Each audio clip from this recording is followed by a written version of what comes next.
Eddie Kenzo akoze ekyafaayo ekirala mu music industry ya Uganda. Team Oman, Team Dubai, Team Qatar, Team Saudi Arabia mwenamwe bali nnyo okwekumira ku Projan Media. Tana subscribing awo wansi kati. Edrisa Msuza oba muyite Eddie Kenzo oba ambassador wa tourism mu Uganda yasobola okubanga ayongera okuwanika bendera ya Uganda. Nga bwaza akikola okuva emabega.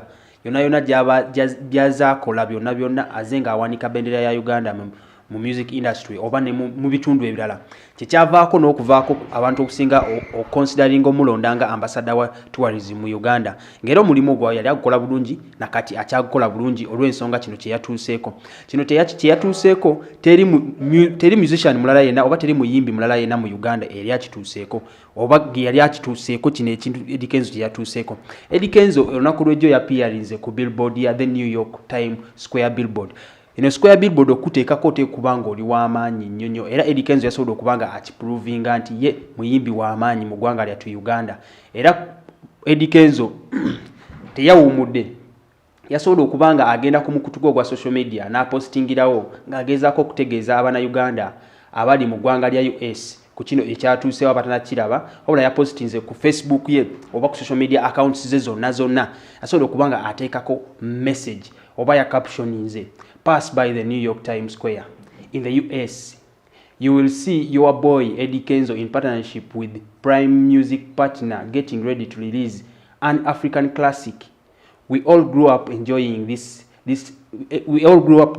titled Misonwa Rodon with Mama Monique Seka, the first musician to appear on the New York Times Square billboard. Eddie Kenzo yasobola okubanga awandiika emabega kaawo Eddie Kenzo yali nominated mu Afrima Awards. Afrima Awards yasobola okubanga teyaziwangula era bazimuwangulako olw'ensonga entalo zaaliwo ne People Power. Mujjuke emabega kaawo People Power nga bajja kuba balonda Diamond Platinum okusinga Eddie Kenzo. Era basobola okubanga bakituukiriza n'obula tassa mukono Eddie Kenzo na guno gwaka tagenda kussa mukono ku kino kye yatuuseeko yasobola okubanga abalagako nti ye alwanye entalo. Eddie Kenzo azaalwa Masaka fena tumanyi story we sagala mugendamu musajja akubye entalo z'okuva ku day 1 paka kati era agenze nga awangula BET ne ku kino kye yatuuseeko kisinga na award zazaawangula kuba okulabikira kweyo billboard oteekubanga wakolamu ebbango oteekubanga wakikuba tukirize tugaane Eddie Kenzo music industry ya Uganda yakikuba.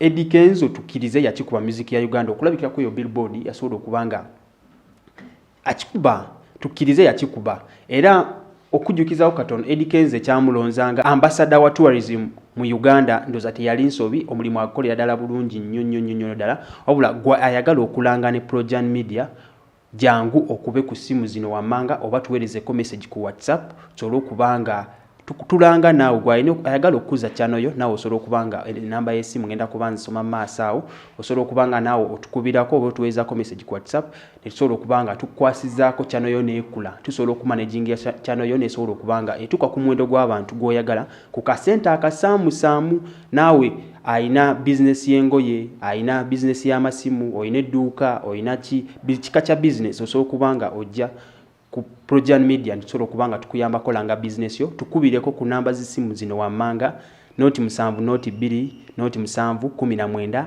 51 oba noti 7 noti 3 25 96 0702 07 1951 oba 0703 25 96 66 tuweerezeko ka message ku WhatsApp tusobola okubanga tukuyambako kuza business yo.